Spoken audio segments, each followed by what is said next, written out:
వేదాంత వాక్యం వింటూ ఉంటే విసుగు జనిస్తే అది వినమన్నాడు. వేదాంత శ్రవణం పాపనాశనం చేస్తుంది. ఎందుకంటే పాపం దేనివల్ల చేసాం? ఎంత ఆలోచన చేస్తారు చూడండి. పాపం దేనివల్ల చేసాం?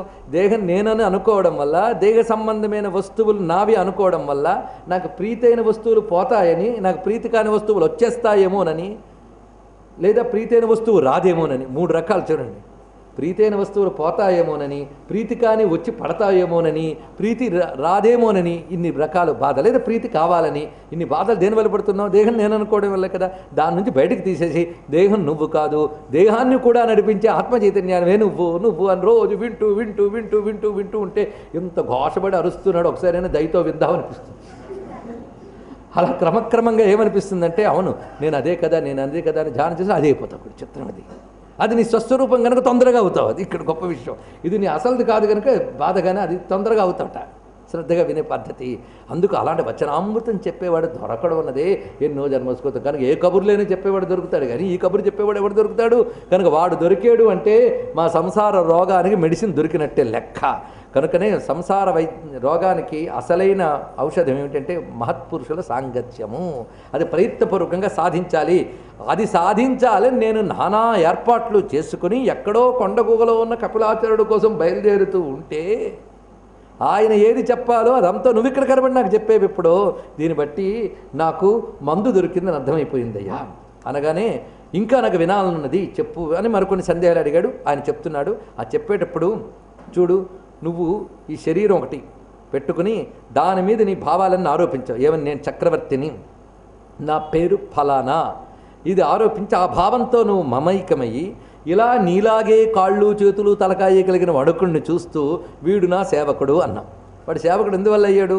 వాడికి ఏదో అవసరం ఉంది, అవసరాన్ని నువ్వు డబ్బు ఇచ్చుకుని వాడు సేవకుడు అయ్యాడు. చక్రవర్తి సేవక భావం తీసేయి. చైతన్య దృష్టితో చూస్తూ ఎటు వెళ్తావు? కానీ నువ్వు ఎప్పుడు మనం కూడా లోకల్ని ఇది ఆలోచించండి. నేను మాట్లాడుతుంటాం లోకల్ని. నేను అని మాట్లాడుతున్నప్పుడు మనకి ఏంది గుర్తుంటుంది? మనమే ఒక్కొక్కప్పుడు దేహాభిమానం లేకుండా ఉంటాం. ఆలోచించండి. నేను అని మనకు అనిపించిన ప్రతిసారి మన కాళ్ళు మన తల ఇవేం మనకు గుర్తురా, ఏదో నేను అనబడే ఒకనొక చైతన్యానం గుర్తు తెచ్చుకుంటాం. అవునా లేదా? ఆలోచించండి ఒక్కొక్కసారి. అదే ఆలోచించడం మొదలు పెడితే నెమ్మదిగా వేరు చేయడం నీవే తెలుసుకోగలరు జాగ్రత్తగా. అది ఇక్కడ చెప్తున్నాడు. చూడు, నేల మీద ఏదో ఒక శక్తి చేత నడుస్తూ ఉంది. ఏమిటి? ఇక్కడ పాదం నుంచి తలకాయ వరకు ఉన్నటువంటి ఒక పృథ్వీ వస్తువు, పృథ్వీ వికారములతో కూడా ఒక వస్తువు నడుస్తుంది. దానికి ఉన్నటువంటివి ఏంటి? తస్యాపి చాంగ్ర్యోరధి గుల్ప జంఘా జానూరు మధ్యోర శిరోధరాంశ. దానికి ఉన్నటువంటివి పాదాలు, వాటిపై చీలమండలు, దాని మీద పిక్కలు, దానిపై మోకాళ్ళు, తొడలు, నడుము, వక్షస్థలం, మెడ, భుజాలను అవయవుల కలయిక అయినటువంటి దేహం ఉన్నది. దానికి స్వతంత్ర సత్తా ఉన్నదా అని అడిగాడు. ఒక్కసారి స్కాన్ చేసినట్టు చెప్తున్నాడు చూడండి. అది కేవలం పృథ్వీ వికారం. అది ఎక్కడ కూర్చుంది? పల్లకీలో కూర్చుంది. పల్లకి చెక్క, అది పృథ్వీ దిచ్చింది. ఆ చెక్కను మోస్తున్న ఇది ఒక పృథ్వీ వికారం చెప్పుక్కడ. కనుక నువ్వేమిటి నేనేమిటి చెప్తాను చూడు. ఇదేమిటో చెప్తున్నాను. ఇదే మన కావడి కొయ్యోనై కుండలు మన్నేను. ఇది ఆ విషయం ఇక్కడ అంత అందంగా వివరిస్తున్నాడు. దీని స్వరూపం ఏంటో చెప్పు. దాని స్వరూపం కేవల చైతన్య స్వరూపమైన ఆత్మ ఎక్కడ? జడస్వరూపిణి ఇదేమిటి? నువ్వు కలిపి చూస్తున్నావు కదా. అంశేధి దార్వీ శిబికాచ యస్యాం సౌవీరరాజేత్యపదేశ ఆస్తే యస్మిన్ భవాన్ రూఢ నిజాభిమానో రాజేస్మి సింధుష్వితి దుర్మదాంధ. గురువు మాటలు ఎలా ఉంటే మొట్టికాలు పెడతాడండి. మన బతిమాలి మెత్తగా చెప్పారండి, అయితే మీకు ఎక్కువ దక్షిణ ఇవ్వచ్చు అనిపించుకోవాల్సిన అవసరం గురువుకి లేదు. వింటే విను, లేకపోతే లేదు. నువ్వు బాగుపడడానికి ఈ డోసే అవసరం, అంత అయితే కానీ నీకు లోపలికి వెళ్ళదు అని తెలుసా మహానుభావుడికి. అందుకే అంశేధి దార్వి. అంశం అంటే నా భుజం. నా భుజం మీద ఉన్నటువంటిది దార్వీ శిబిక, చెక్కతో చేసిన శిబిక. అది దాని వికారం. దాని పల్లకి అని పేరు పెట్టావు. దానిలో కూర్చున్నది ఎవడు? ఇలాంటి పృథ్వీ వికారం వాడప్పుడు. వాడికి నువ్వు పెట్టిన అహంకారం ఏమిటి అంటే రాజాస్మి సింధుషు ఇతి నిజాభిమాన. భవాన్ రూఢ నిజాభిమానం. నేను సింధు దేశపు రాజును అనొక నామరూపమును దాని యందు ఆరోపించి దేహాభిమానంతో తిరుగుతున్నావు. దాంతో దుర్మదాంధ, దానితో నేను అధికారం ఉన్నవాడిని, పదవిలో ఉన్నవాడిని నా అహంకారం వచ్చింది నీకు. దాంతో వీళ్ళనేమనుకుంటున్నావు? కష్టపడి మోస్తూ తీసుకువెళుతున్న వీళ్ళని నువ్వు వీళ్ళని అనుగ్రహిస్తున్నావు అనుకుంటావు. నిగృహన్ నిరనుగ్రహోసి. వాళ్ళని నువ్వు నిగ్రహించి కూలీనిచ్చి పల్లకి మోయించుకుంటూ వాళ్ళ వల్ల నడుస్తూ వాళ్ళని రక్షిస్తున్నాను అహంకారం మాట్లాడుతున్నావు. చూడండి, ఎక్కడో తగలట్లేదు. ఏ కమ్యూనిజమో సోషలిజమో వినిపించట్లేదా? ఎంతకంటే ఇంకోళ్ళు ఉండాలి అని వేదాశాస్త్రం బాగా బోధిస్తే అహంకారాలు అణగూరుకుంటే ఒకడినొకడు పీడించడం, ఒకడినొకడు హింసించడం అనేది పోతుంది. అందుకే సమాజంలో సరిగ్గా వేదాంత బోధ కానీ జరిగితే ఇప్పుడు ఈ ఉపాధి వచ్చింది ఏదో పుణ్యం వల్ల, మళ్ళీ నేను ఇంకోడిని అవమానించుతూ వెళితే మళ్ళీ ఇది వస్తుందో లేదో. చూసారా, దేహంతో నన్ను వేరుగా చూడడం అనేది మనం మొదలు పెట్టగలిగితే అహంకారం పోతుంది. అహంకారం పోవడం వల్ల సమాజంలో ఒకరిని అవమానించడం, తక్కువగా చూడడం ఇత్యాదులు పోతాయి. మరి ఏముంటుంది? వాడిని వీడిని కలిపేసుకోవడం ఉండదు. అది నీ ఉపాధి మర్యాద, ఇది నా ఉపాధి మర్యాద. ఇప్పుడేదో సుకృతం వల్ల ఈ ఉపాధి వచ్చింది, ఇలా కబుర్లు ఆడేస్తున్నాను, ఇంకొని చీ నువ్వు దేనికి పనికిరాని వాడివి, ఎక్కడ వాళ్ళు అక్కడ ఉంచాలని అందుకే అన్నారు అంటూ ఇంకోటి అవమానిస్తూ, మళ్ళీ తర్వాత ఇప్పుడు నీకు ఈ దేహం వచ్చిందని మాట్లాడుతున్నావు. నువ్వు అనుకున్నావా ఈ దేహంలో ఉపాధిలో ఇంత గొప్పగా పుడతానని రాజుగా? మళ్ళీ తర్వాత నువ్వు రాజుగా ఇప్పటికి ఎన్ని మార్లు ఎన్ని జన్మలు ఎక్కేవో, ఇప్పటికి ఎంతమంది బోయిలుగా ఎందరిని మోసేవో. రాజుగా ఎన్ని మార్లు ఎక్కేవో, బోయిలుగా ఎన్ని మార్లు మోసేవో. ఇప్పుడు నిన్ను బోయిగా మోస్తున్న నేను ఒకప్పుడు రాజుని, గుర్తుపెట్టుకోవడం. ఇది చెప్పాడు. ఒక్కడి తెలిస్తే చాలండి. ఎందరికి కొడుకు కాడి జీవుడు, వెనకకెందరికి తోబుట్టడి జీవుడు, ఎందరిని భ్రమయింపడి జీవుడు, దుఃఖమెందరికి గావింపడి జీవుడు, ఎన్ని పరుగులు పోవడి జీవుడు, ఎన్నగల తిరువెంకటేశు మాయల తగిలి ఎన్ని పదవులు పొందడి జీవుడు. ఏమిటయ్యా ఇప్పుడు చెప్పు, రాజువాడు బోయేవాడు, నేను ఇంకోటి లేడు కూడా, నువ్వు వేటాడదామని వచ్చి లేడుని కూడా అంటే ఒకప్పుడు వేటాడే రాజువు నువ్వు, వేటాడబడే లేడివి. ఎన్ని లేళ్ళు అవ్వలేదు, ఎన్ని రోజులు అవ్వలేదు, ఎన్ని ఆలోచించు. ఏం దానితో నువ్వు తాదాత్మ్యం పెట్టుకుంటావు? అప్పుడు నేను దేనితో కలిపి చూస్తాను? నువ్వు ఎంత గొప్పగా చెప్పాడు. కనుక వచ్చిన ఈ ప్రతి ఉపాధితో కలిపి చూస్తూ అదే నేను అనుకుంటూ ఉంటే అసలు నేను ఎప్పుడు తెలుసుకుంటాను? నువ్వు అది అది కానీ తెలుసుకోగలిగేవా ధన్యుడవుతావు. కనుకని నువ్వు చేసిన జనస్య గోప్తాస్మి వికథమానో నశోభసే వృద్ధ సభాసు దుష్ట. నువ్వు చేసినటువంటి బీరాలాపాలు ఉన్నాయే, పెద్దలైన వారు క్షమించరు సుమా. ఏమని? నువ్వు గర్విష్ఠివాడివే, నేను అందరినీ రక్షిస్తున్నాను, నా చేత వీళ్ళందరూ రక్షింపబడుతున్నావు కాదు, వాళ్లకు కూలి ఇచ్చి వాళ్ళ చేత నువ్వు నడపబడుతున్నావు. గ్రహించు. గొప్ప మాట చెప్పాడు ఇక్కడ. ప్రభువెక్కిన పల్లకి కాదోయ్ అది మోసే బోయి వీళ్ళెవ్వరు అని వాడు విప్లవకం అన్నట్ట. ఎంతకంటే విప్లవం ఎవడు చెప్పగలండి? మన ఋషుల కంటే సరిగ్గా చదవడం చేత కాదు కానీ మనకి అంత అద్భుతంగా చెప్పాడు. అప్పుడు ఒక్కసారి కళ్ళు తిరిగే మహానుభావుడికి. పైగా ఇంకో మాట చెప్పాడు. ఇప్పుడు రహుగణ ఇక్కడ సంబోధించట. అప్పుడప్పుడు సంబోధన ఎందుకంటే బీ అటెంటివ్, సరిగ్గా ఈ పాయింట్ వినని చెప్పడం. రహోగణై తపసా నయాతి. ఇప్పుడు నేను చెప్పిన జ్ఞానం అనేది సింతే కదా అనుకుంటున్నావేమో, విన్నంత తేలిక సుమా. తపసా నయాతి, ఇది నువ్వు బోల్డ్ అని తపస్సులు చేసిన రాదు. అంతేకాదు నా చేజ్జయ నిర్వపణాత్ గృహాద్వా. నువ్వు యజ్ఞాలు ఎన్ని చేసినా, హోమాలు ఎన్ని చేసినా, పూర్ణాహుతులు ఎన్ని చేసినా రాదు. ఇది పంచాగ్ని మధ్యంలో కూర్చుని తపస్సు చేసినా ఇది నీకు తెలియదు. నిర్వపణాత్ గృహద్వా, ఇల్లు వదిలేసి ఎక్కడికో పోతాను అనుకున్నా రాదన్నాడు. ఏం చేయమంటారండి? నచ్చందస నైవ జలాగ్నిసు. వేదవాక్యాలు పట్టుకుని అటు తిప్పి ఇటు తిప్పి అటు ఇటు వల్ల వేసిన రాదు పో. అంతేకాదు నువ్వు జల అగ్ని సూర్యులు వీటన్నిటి మధ్య అంటే వానలో తడిసిపోతూ అగ్నిలో మండిపోతూ ఎన్ని చేసినా ఇది దొరకదు. మరి దేనివల్ల దొరుకుతుందయ్యా? వినా మహత్పాద రజోభిషేకం. అలాంటి జ్ఞానం పొందిన మహాత్ముల పాద ధూళి సోకితే కానీ నీకు లభించదు సుమా అని ఇదే మాట ప్రహ్లాదుడి చేత కూడా పలికించాడు. అకించన వైష్ణవాంఘ్రి సంస్థాన రజోభిషిక్తులకు సంభృత కర్ములు దానవేశ్వర. అందరూ దీన్ని తీసుకోలేరు, తెలుసుకోలేరు. కానని వాని నూతగుని కానని వాడు విశిష్ట వస్తువుని కానని భంగి. కొందరు తెలుసుకోలేరు. ఎందుకు? కర్మబంధులై కానగలేరు. కొందరట కందులు. కొంతమంది కేవలం కర్మబంధులై, పైగా మన చుట్టూ 10 మంది దుర్మార్గులు కనిపిస్తే వాళ్ళందరూ అలా లేనిది నేను మాత్రం ఇలా ఉంటే తప్పే ఉందండి అని నీ దుర్మార్గమే సన్మార్గంగా చలామణి చేయించుకోవచ్చు. ఉన్నవాళ్ళందరూ దుర్మార్గులైతే నేను ప్రత్యేకించి దుర్మార్గుడు అనేవాడెవడు ఉంటాడు? ఆలోచించండి. అందరూ దొంగలే అయితే నీతి వాక్యం ఎవడు చెప్పుడు బాధ లేదు. దొంగలందరూ నీతి పరులుగా చలామణి అయిపోవచ్చు. అలాగే అజ్ఞానులందరూ మూట కట్టుకుని కోడ కట్టుకుని బతికేస్తూ అజ్ఞానమే జ్ఞానమైన భ్రమలో ఉన్నారు. ఇది ఎలా ఉందంటే కానని వాని నూతగొని కానని వాడు విశిష్ట వస్తువుని కానని భంగి. అలాగే మీరు కర్మబద్ధులై కానగలేరు. అయితే ఎవడూ తెలుసుకోలేనప్పుడు ఇంకెందుకండి అంటే కొందరట గందురు. ఎవరయ్యా తెలుసుకోగలరంటే అకించన వైష్ణవాంఘ్రి సంస్థాన రజోభిషిక్తులకు సమృత కర్ములు దానవిశ్వర. అక్కడ వైష్ణవాంఘ్రి అంటే మతం పుచ్చుకున్న వాళ్ళని అర్థం కాదు. సర్వం బ్రహ్మమయము విష్ణుమయము అనే జ్ఞానం కలిగిన మహాత్ముల యొక్క పాదధూళి సోకాలి మహత్పురుషుల సాంగత్యం లేకపోతే ఏది లభించదు. మరి ఏం చేయాలని నాకు ఎవడో దొరకలేదని దొరకబుచ్చుకో, అది నువ్వు చేయాలి. నువ్వు చేయాల్సిన సాధన ఏంటంటే తదేవ సాధ్యతాం తదేవ సాధ్యతాం. నారదుడు భక్తి సూత్రాల్లో 2 మార్లు రిపీట్ చేశాడు, తదేవ సాధ్యతాం తదేవ సాధ్యతాం. దాన్ని సాధించు, దానికోసం ప్రయత్నించు. మహాత్ముల సాంగత్యం కోసం నువ్వు ప్రయత్నించు, నిజంగా కావాలని ఏడు తప్పించు.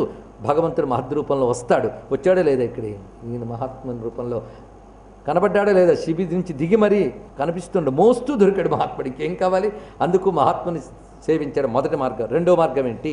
ఈ జ్ఞానం లభించితే కానీ శాంతి లేదని తెలిసింది, లేకపోతే కొట్టుకు తిరగడమే. కనుక అది లభించాలంటే మొట్టమొదటి మహాత్ముల సాంగత్యం. 2 వాళ్ళు వినేది మననం చేసుకుంటూ వాళ్ళు చెప్పేది ఎవరి గురించి చెప్తారు? యత్రోత్తమ శ్లోక గుణానువాద ప్రస్తూయతే గ్రామ్య కథా విఘాత నిషేవ్యమానోను దినం ముముక్షో మతిం సతిం యచ్చతి వాసుదేవే. యత్రోత్తమ శ్లోక గుణానువాద. మహాత్ముల దగ్గరికి వెళ్ళినప్పుడు వాళ్ళు దేని గురించి మాట్లాడతారు? ఉత్తమ శ్లోకుడైన పరమాత్మ గురించి మాట్లాడతారు. పరమాత్మ అంటే నేనుకు మూలమైన వాడు గురించే మాట్లాడతారు. శివుడి గురించా విష్ణువు గురించా కాదు ఇక్కడ చెప్పేది. ఒకటే ఆ పరమేశ్వరుడు గురించి, ఆ పరమాత్మ గురించి వాళ్ళు చెప్తూ ఉంటారు.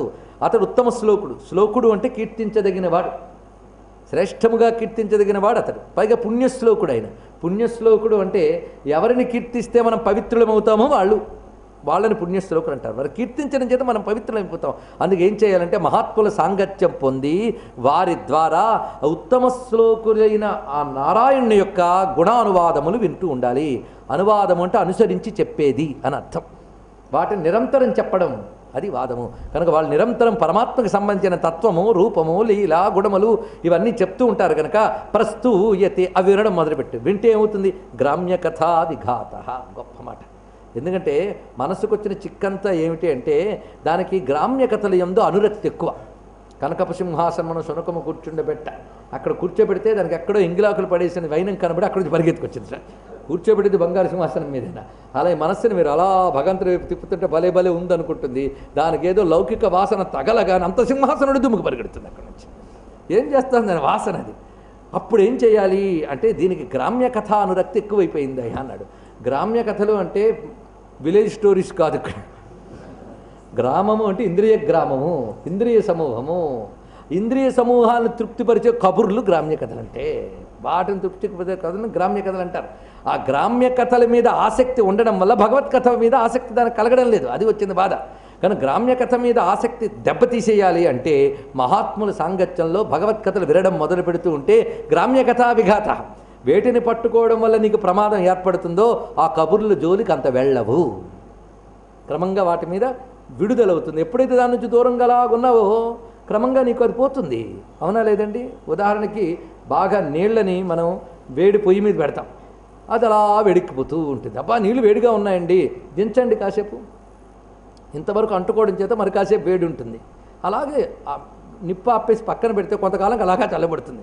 కానీ మనస్సు అనేది ఏంటంటే దేనికి అంటిస్తే అది అంటుకుంటుంది. దానికి నువ్వు లోకంతో అంటించేవి కనుక అదే అంటుకుంది. నువ్వు లోకేశ్వరుడిని అంటించడం మొదలుపెట్టు, లోకం అదే పోతుంది. మనకు ఒక పని చేయి, దేన్ని అంటుకోవడం వల్ల బాధపడుతున్నాను అనుకున్నావో దాని నుంచి వదిలిపెట్టి దీనికి అంటుకునే లక్ష్యం ఉంది కనుక వాడిని అంటుకో, వాడి కథలు విను.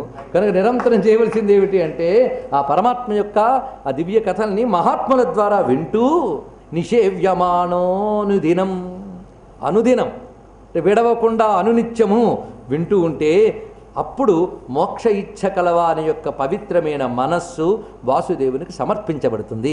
అలా సమర్పించినటువంటి వాడు ధన్యుడై తరించిపోతున్నాడు. ఇది ఉపాయం. అంటే ఎంత చక్కగా సత్యమేమిటి, అడ్డుకునేటువంటి సమస్య ఏమిటి, పరిష్కారం ఏంటి, 3 చెప్పాడు కదా. అవి మాత్రమే ఎంపిక చేసుకుని మనం ఒక క్రమ పద్ధతిలో దాన్ని సమకూర్చుకున్నాం. ఇది తెలిస్తే చాలు. ఈ విధంగా చెప్పిన వెంటనే ఇంకో మాట అన్నాడు, చూడు అలా చేసి బాగుపడతారనడానికి గ్యారంటీ ఏమిటంటే నేనే అన్నాడు. ఒకటే మాట, నేను అలా చేశానయ్యా. నేను ఇప్పుడు నీకు చెప్తున్నానంటే నేను రాజుగా ఉన్నప్పుడు అహుపురా భరతో నామ రాజా విముక్త దృష్టశ్రుత సంగబంధ ఆరాధనం భగవత ఇహమానో. నేను ఆ జన్మలో భగవంతుడు నిరంతరం ఆరాధన చేశాను. అయితే ప్రారంధవశాత్తు ఏ లేడికి తగులుకున్న ఏదో లేడి అనుబంధం తగిలినా మృగోభవం మృగసంగాద్ధతార్థ, ఆ విధంగా నేను లేడినే పుట్టాను. పుట్టినప్పటికీ కూడా నేను ఆనాడు చేసిన నా భగవదారాధన వ్యర్థం కాలేదు. సామాం స్మృతి మృగదేహేపి వీరా కృష్ణార్చన ప్రభవానో జహాతి. ఎంత చక్కగా చెప్పాడు. నేను లేడిగా పుట్టినప్పటికీ కూడా ఆ జన్మలో చేసిన కృష్ణార్చన ప్రభావం నన్ను విడిచిపెట్టలేదు అనడానికి ఉదాహరణ ఏంటంటే నీకు జ్ఞానం చెప్పే స్థితికి వచ్చింది ఇక్కడ. ఆ జ్ఞానం నేను పొందాను కనుక నేను చెప్పగలిగాను. అథోహం జన సంగాదశంగో విశంకమానో వివృతశ్చరామి. అప్పుడు నేను కృష్ణానుభవం వల్ల ఇది పొందాను గనకనే ఇంకేదైనా అంటుకుంటే దెబ్బ తినేస్తానని జనసంగము లేకుండా నన్ను నేను కప్పుకుని తిరుగుతున్నాను అన్నాడు ఇక్కడ. అంతేగాని జ్ఞానిని ఉపనిషత్తులని చెప్తాను అని పాఠాలు మొదలట్లేదు ఈయన. అదొక సంఘం అయిపోతుంది. ఎవడైనా సరిగ్గా అర్థమైంది అంటే వాడు సంతోషం, అర్థం కాలేదంటే కోపం, ఇవన్నీ వస్తాయి. అందుకే మహాత్ములు వీలైనంత వరకు బోధలకి వాడికి దూరంగానే ఉంటారు. భాగ్య సంపన్నులైన ఎవరికో వారి బోధ లభిస్తుంది. ఇది దీనిలో చెప్తున్న విషయం. అందుకు తస్మాన్నరో సంఘ సుసంగ జాత. కనుకనే ఒక్కడు గుర్తుపెట్టుకో, అన్నిటికీ ప్రమాదహేతువు సంఘమే, ప్రమోదహేతువు సంఘమే. అందుకో పని చెయ్యు. ఏ సంఘమైతే నేను ప్రపంచం వైపు తిప్పేస్తుందో ఆ సంఘాన్ని విడిచిపెట్టి పరమాత్మ వైపు తిప్పే సంఘాన్ని ఆశ్రయించు. ఇది మొట్టమొదట సాధించవలసిన గొప్ప విషయమయ్యా అని ఈ విధంగా బోధించి చెప్పగానే ధన్యుణ్ణయ్యానయ్యా అని గ్రహించాడు. చెప్పిన మహాత్ముడి యొక్క బోధ ప్రభావం చేత ఈయన పరవశించి ఆ స్వామివారిని మళ్ళీ స్తుతిస్తున్నాడండి. ఇక్కడ ఈ స్తుతి చాలా అద్భుతంగా చూపిస్తున్నారు. ఎందుకంటే అంటారు కానీ నరజన్మ ఏమిటయ్యా అని, కానీ నరజన్మ చాలా గొప్పది. ఇది ఇక్కడ అంటున్నాడు. ఇలా అనుకుంటే బాగుంటుంది. అహో నృజన్మ అఖిల జన్మ శోభనం కిం జన్మభిస్త్వపరైరప్యముష్మిన్ నయదృషీకేశ యశకృతాత్మనాం మహాత్మనాం వప్రచుర సమాగమ. నరజన్మ ఎంత గొప్పది. ఈ జన్మ పొందడం చేతనే నిరంతరం హృషీకేశుని యశస్సుని కీర్తించే మహాత్ములతో సాంగత్యం లభించి వారి ద్వారా ఈ నరదేహపు చెవులతో విని తరించిపోయే భాగ్యం లభించింది కదా. కనుక నరజన్మ చాలా గొప్పది. ఎప్పుడు అక్కడే సమాధానం చెప్పాడు. హృషీకేశుని గురించి చెప్పే భక్తుల సాంగత్యంలో హృషీకేశుని యొక్క ధ్యానం చేయడానికి మనకు వచ్చే నరజన్మ గొప్పది. నహ్యద్భుతం త్వచ్చరణాబ్జరేణుభి హతాంహసో భక్తిరధోక్షజేమలా మౌహూర్తికాద్యస్య సమాగమాచ్చమే దుస్తర్కమూలోపహతో వివేక. నీ పాదపద్మాల ధూళితో పాపాలన్నీ నశించి పరమాత్మ యందు నిష్కామ భక్తి కలుగుతుంది అనడంలో ఆశ్చర్యం లేదు. ఎందుకంటే నీతో పాటు కూర్చుని మాట్లాడిన కొద్దిసేపు మౌహూర్తికము అంటే ఒక ముహూర్తకాలమో 2 ముహూర్తకాలమో అంటే మహా అయితే గంట సేపు నీతో సమావేశం వల్ల నా అవివేకం మొత్తం పోయింది. మహాత్ముల సాంగత్యానికి అంత ప్రభావం ఉన్నది. అందుకే అవివేకానికి మూలం ఏంటో తెలుసా? గొప్ప మాట. ఇది కొటేషన్లా గుర్తుపెట్టుకోవచ్చండి. దుస్తర్కమూలోపహతో వివేక. అవివేకానికి మూలము దుస్తర్కము. దుస్తర్కం అంటే శాస్త్ర సమ్మతము కాని పనికి మాలిన తర్కములు. ఇది నీ అవివేకానికి మూలం. కనుక రీజనింగ్ ఉండాలండి, తర్కాలు చేయాలండి, నిజమేనండి, యుక్తి ఉండాలని శాస్త్రమే చెప్తుంది. యుక్తి లేకపోతే ప్రమాదమే. కానీ ఆ యుక్తి దురుక్తి అయితే మహాప్రమాదం కదా. కనుక దుస్తర్కమూలోపహతో వివేక. వివేకం దెబ్బతినడానికి మూలమేమిటి? దుస్తర్కము. కనుకనే నేను అవివేకానికి మూలమైన చెడు తర్కం అనేది నీ యొక్క సాంగత్యం వల్ల పోయింది.